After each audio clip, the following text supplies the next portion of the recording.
supernatural amounts of greatness in your life and excellence, you need to be paranoid all the time. I'm telling you to do things that I'm not doing, but I was doing them back in the day. And that's how I got to this position that I'm at.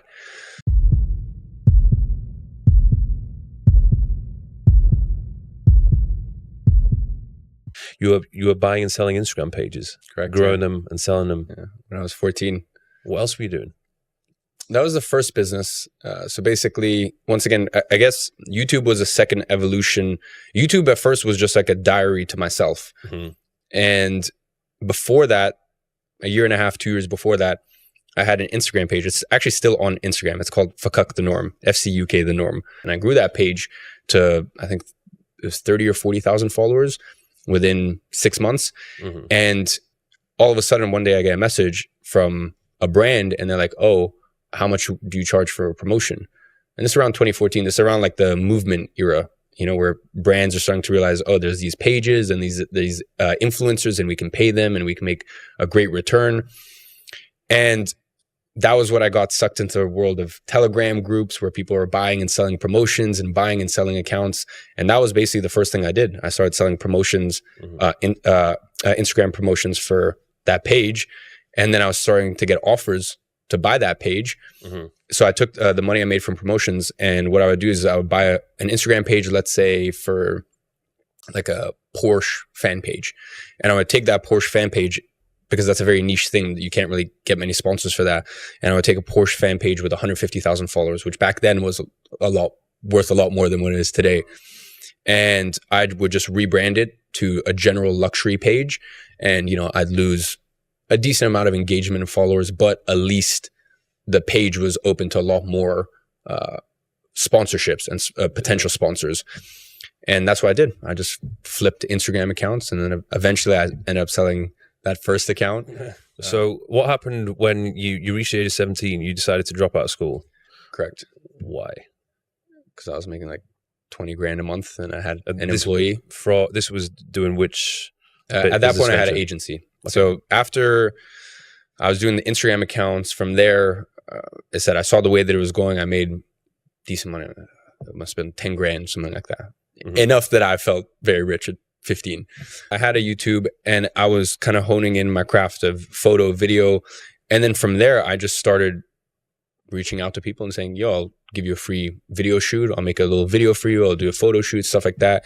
And then that's how I started getting some photo video clients, until the day where one business was like, can you do this for us? Like long term. And I was like, what do you mean? And they're like, could you like manage our social media and like create content and post it and grow it? And I was like, yeah, sure. So you had that first client. Did you start taking on more people? And I tried for 7 months. Nothing worked. Really? No clients for 7 months. So you just had one? I had one client, 380 pounds a month. And if you took the amount of time that I was actually working, or what I was getting paid divided by the amount of time that I was working below, below minimum wage. I was doing 30 Instagram posts, 30 Facebook posts, all unique. 30 Instagram posts, 30 Facebook posts, and also managing their Snapchat, which meant I had to physically be there. What a great deal for that. Yeah. Tell me about it. And then the next client I signed a client 7 months later. And it's so crazy because it's, I guess, come so full circle with them. The next client I signed was Gemflow. Oh, yeah. So I signed them, and that was 1,900 pounds a month. And then 2 days later, I signed 3 days later, I signed another client for 1,500. And then the next client I think was 750 or something like that. And that's kind of how life goes. When it rains. At this point, you're not doing that all by yourself. All by myself. Really? All by myself. Yeah. How old are you? 17. Okay, so it makes sense. Yeah. Fuck you, school. Yeah. I've got work to do. Well, no, at that point I said it was like 5 grand a month or 5.5, something like that. And that's fine, but that's not like drop out of school territory. Fine. I think the point at which I dropped out of school, I was making 15, 20 a month, but that was also 6 weeks later. Yeah. Like the things in life, when it rains, it pours. Yeah. And that goes both ways. When things are shit, they're usually very shit. And when things are shit, it's not one thing. It's usually multiple things stacked on top of each other. And when things are good, you're on top of the world because usually multiple good things happen in a row. After that, where did it go? Do you just continue you dropped out of school, you continued to focus on that agency. Yeah. So continued to grow the creative agency until a certain point. So the inflection point was 6 months later, where I was working with these clients, but they saw no value in it. So I was getting decent retainer, I was making decent money, but as I said, I'm a very unemotional person when it comes to business. So I look at things for what they are, and I don't get emotional about it. Whereas clients can get very emotional sometimes. They can go, I had clients of mine who were spending £10,000 a month on red bus ads, but then they were like trying to like constantly on my neck for the £2,500 a month I was charging them to manage their entire social media and grow it. And, create all of this content that they could use 100 different ways. And it got to a point where it just got on my nerves so much that I was like, fuck this, I'm done. I need to change things up. I need to pivot. And that's when I started learning advertising. And that's when I decided, okay, I'm going to start offering advertising services. I'm going to start offering advertising services to my existing clients as a small fee on top of what I was already doing. So just like Facebook ads. Facebook ads, yeah.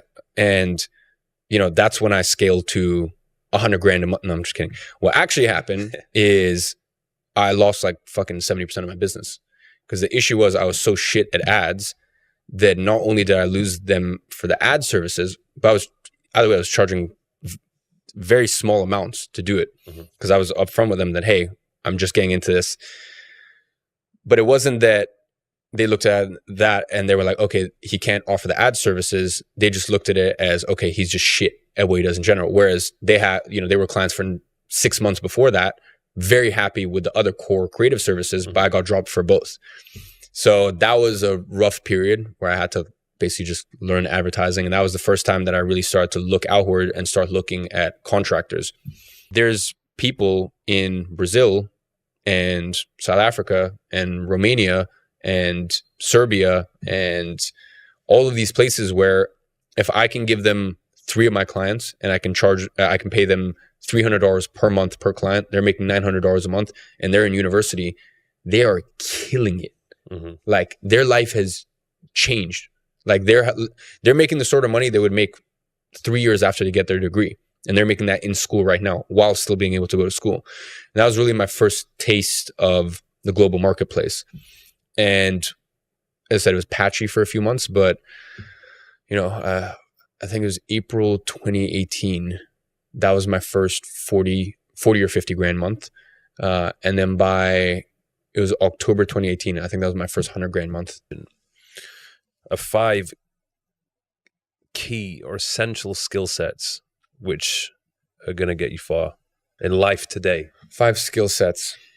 Sales is definitely one of them, because it doesn't matter who you're selling to. It doesn't matter if you're selling to clients or you're selling to your boss. At the end of the day, there will come a point in which you need to sell yourself as to why you deserve a raise. So I believe that sales is definitely one of them. Managing people, once again, even if you don't own the company, even if you have people that work in your department or you work with, you need to learn how to manage people and manage emotions. And that is super, super important. I would say paranoia. If you want to achieve supernatural amounts of greatness in your life and excellence, you need to be paranoid all the time. And by paranoid, I mean that who's taking my spot? Who's doing things better than I am? I'm doing well, but is this really all it could be? If I keep doing the same thing for 2 years, what will that look like? So I would say paranoia is definitely one of the most important things. Critical thinking, just being able to unemotionally look at things for what they are, not hey, someone wants to make you feel bad or someone is trying to shame you for like, how have you come to this conclusion? Not what someone is telling you, oh, you're a terrible person. How could you even think against the grain? Or how could you not agree with this thing that everyone agrees with? That doesn't matter. Can you critically think for yourself? So that's that. And the last thing is, I'd say, finances and managing cash flow. Like, you need to be able to manage cash flow. It doesn't matter if you're working with $20,000 a year or $200 million a year. You still need to be able to manage cash flow, and you need to understand where to put cash And with that comes offense and defense and risk management. It doesn't matter who you are in life. Risk management is very important. And I think that's one of the biggest reasons why, over the years, everything that I've told people to do as a business model and as a way to make money, like I see people out there telling beginners to trade crypto. And I ask myself, you're either genuinely brain dead, or you can just you have no conscience and you can sleep well at night. How stupid do you have to be to tell someone who has $3,000 saved up from working summer jobs, you know what the best way to make money is? Trade crypto. Because you know what? Maybe just maybe the one out of every 100,000 people or 10,000 people will get lucky and have that coin that 20x's. Okay, great. You got $60,000. Mm-hmm. Where do you go from here? Because quite clearly you don't know how to fucking make money because you just got lucky. And by the way, this is also coming from a person that made close to, probably in that period, I put $1 million into Bitcoin in November of 2020 and rolled into Ethereum. Probably in that period, close to $10 million in crypto. I'm not going to sit here and say I'm a genius. I will say I made $10 million in crypto and it was luck. Now, of course, at sometimes you make some strategic decisions in this and that, but for the most part, it was luck. That has no affiliation or association to me as a businessman and as an entrepreneur. So risk management is so important. It doesn't matter what position you're in life, because if you have $3,000 in the bank and you think that, okay, you know what? I'm going to start trading crypto. Yeah, you could make a bit of money, but you could also fucking lose everything. Mm-hmm. And that's why you need to work on businesses and you need to work on things where even if you failed for 12 months, how much damage is that going to cause to you? Because if you go ahead and you buy, and this is why, it's so funny to me. Sometimes people tell me, oh, why do you recommend we do something if you don't do it anymore? And it's because I'm sitting on infinite money, infinite connections, and a massive brand. I literally will make a phone call and make $5 million. It's at that level now. Mm-hmm. So you don't have that. So yeah, maybe I'm telling you to do things that I'm not doing, but I was doing them back in the day. And that's how I got to this position that I'm at. So that's really all to say that I think risk management is part of that, is being able to play offense and defense and see that, hey, with your money, I think people should be willing to spend their money. But if you're spending your money, let's say you spend $2,000 on something. Let's say you spend $3,000 on something. Let's say, for example, someone comes to even your mastermind and they come to one of your events or an event event that you're a speaker at or something, and they spend $5,000. Mm-hmm. I guarantee they'll walk away, at least in that situation, I know that they'll walk away with something that maybe not today, maybe not next month, maybe not even this year, but within a few years, it will make you more than $5,000. What's $5,000 in the scheme of things? Yeah. But if they spend $5,000 and you put it into some crypto coin or day trading or Forex or all this shit, and you end up with nothing and also no tangible real skills. So yeah, I would say that's the last thing, which is risk management.